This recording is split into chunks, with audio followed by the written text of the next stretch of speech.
ನಮ್ಮ ಮಾಲೂರ್ನಲ್ಲಿ just 100 ರುಪೀಸ್ಗೆ mutton dum biryani ನೀಡ್ತಾರೆ. ಎಲ್ಲಿ ಅಂತ ಹೇಳ್ತೀನಿ, ಬೇಗ ಬೇಗ ವಿಡಿಯೋ ಸೇವ್ ಮಾಡ್ಕೊಳ್ಳಿ. ಹಿಂದೆ ಶೆಟ್ಟಿ ಪೆಟ್ರೋಲ್ ಬ್ಯಾಂಕ್ ಹತ್ರ ಇದ್ದಂತ PMB ಹೊಸಕೋಟೆ ಮಟನ್ ದಮ್ ಬಿರಿಯಾನಿ ಈಗ ಮಾಲೂರಿನ ಅಪೋಲೋ ಟೈರ್ ಹಿಂಭಾಗ ರೀಲೊಕೇಟ್ ಆಗಿದೆ. ನಾಳೆ ಜನವರಿ 2ನೇ ತಾರೀಕು ಇನಾಗ್ರಲ್ ಆಫರ್ ಆಗಿ ಒಂದು ದಿನಕ್ಕೆ ಮಟನ್ ದಮ್ ಬಿರಿಯಾನಿಯನ್ನ ಜಸ್ಟ್ ₹100ಗೆ ನೀಡ್ತಾರೆ. ಇನ್ಯಾಕ್ ತಡ, ನಿಮ್ಮ ಫ್ರೆಂಡ್ಸ್ ಅಂಡ್ ರಿಲೇಟಿವ್ಸ್ ಗೆ ವಿಡಿಯೋ ಶೇರ್ ಮಾಡಿ, ಹಾಗೆ ನನ್ನ ಫಾಲೋ ಮಾಡೋದನ್ನ ಮರಿಬೇಡಿ. ನಮಸ್ಕಾರ ಅಣ್ಣ. ನಮಸ್ಕಾರ ಅಣ್ಣ. ಏನಣ್ಣ ಮಾಲೂರಲ್ಲಿ ಹೊಸದಾಗಿ ಮಟನ್ ದಮ್ ಬಿರಿಯಾನಿ ಅಂಗಡಿ ಓಪನ್ ಮಾಡಿದೀರಾ? ನಾ ಇಲ್ಲಿ ಮಟನ್ ದಮ್ ಬಿರಿಯಾನಿ ಹಳೇದಿತ್ತು ನಂದು. ಹಳೇದಿತ್ತ ನಿಮ್ದು? JMJ ಲಾಂಚ್ ಪಕ್ಕದಲ್ಲಿ ಹಳೇದಿತ್ತು.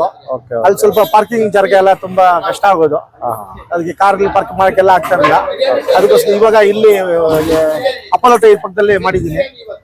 ಬೆಂಗಳೂರು ರಸ್ತೆ ಮಾಲೂರು ಅಪೋಲೋ ಟೈರ್ ಪಕ್ಕದಲ್ಲಿ ಮಾಡಿ ಇಲ್ಲಿ ಮಾಡಿದ್ದೀವಿ ಸರ್. ಯಾವತ್ತಿಂದ ಓಪನ್? ನಾಳೆ ಬೆಳಗ್ಗೆ ಅಣ್ಣ, 2ನೇ ತಾರೀಕು. 2ನೇ ತಾರೀಕಿಂದ ಓಪನ್, ಶುಕ್ರವಾರ. ಮಟನ್ ದಮ್ ಬಿರಿಯಾನಿ. ಏನ್ ಆಫರ್ ಏನಿಲ್ವಾ? ಆಫರ್ ನಾಳೆ ಒಂದ್ ದಿವಸ ₹100 ಅಣ್ಣ. ಬರೀ ₹100? ಹೌದಣ್ಣ, ₹100 ಒಂದ್ ದಿವಸ ಮಟನ್ ಬಿರಿಯಾನಿ. ಓಕೆ ಓಕೆ ಸರಿ ಅಣ್ಣ, ಒಳ್ಳೇದಾಗ್ಲಿ. ಕಾಲ್ ಸೂಪು, ಕಬಾಬು, ಮಟನ್ ಬಿರಿಯಾನಿ, ಚಿಕನ್ ಬಿರಿಯಾನಿ ಸಿಗುತ್ತಣ್ಣ. ಓಕೆನಾ, ಥ್ಯಾಂಕ್ಸ್ ಅಣ್ಣ, ಒಳ್ಳೇದಾಗ್ಲಿ ಅಣ್ಣ. ಆಯ್ತಣ್ಣ. ಎಲ್ಲ ಇಷ್ಟ ಆಹಾರ ಕೊಡ್ಬೇಕು, ಇಷ್ಟ ಹೆಂಗ್ ಕೊಟ್ರು ಹಂಗೇನೆ ಎಲ್ಲ ಕೊಟ್ಟು ಇದು ಮಾಡ್ಬೇಕು ಅಂತ ಹೇಳಿ.